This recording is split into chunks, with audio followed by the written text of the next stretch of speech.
asema kama ifuatavyo: nchi yetu inatarajiwa kuingia ndani ya uchaguzi mwaka huu, na tathmini yaonyesha chaguzi hizi huwa zinaleta rabsha, ghasia, mtikisiko wa amani na utulivu na wa kitaifa kwa ujumla.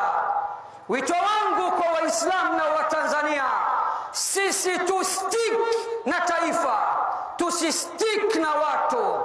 Sisi tulipambanie taifa, tuhakikishe taifa hili linabaki kuwa salama salmin, kwa sababu bila ya usalama, amani na utulivu tusingejiachia leo katika viwanja hivi vya madenge kwa mapana na marefu.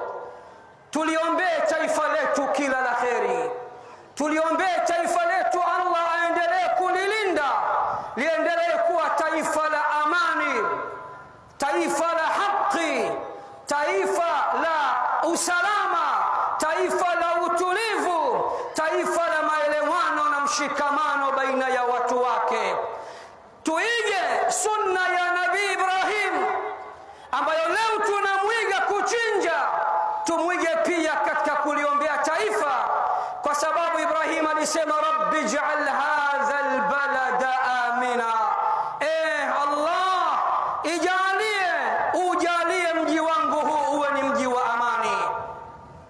Tuendelee kuliombea taifa letu, lakini pia tumuombee rais wetu, kwa sababu Allah atakapompa uwepesi ndo katupa uwepesi sote. Mwisho kabisa, tusiwasahau ndugu zetu wa Falastini kwa yale magumu wanayoyapitia.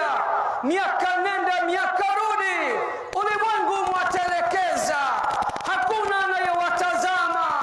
Watu wote wameridhika wauawe, watoto wadogo, akina mama, wazee, misikiti, mahospitali yanavunjwa na kubomolewa kila siku, kisa na mkasa, kwa sababu wao ni wa Palestina na wao ni Waislamu. Tuwakumbuke kwa dua, tumombe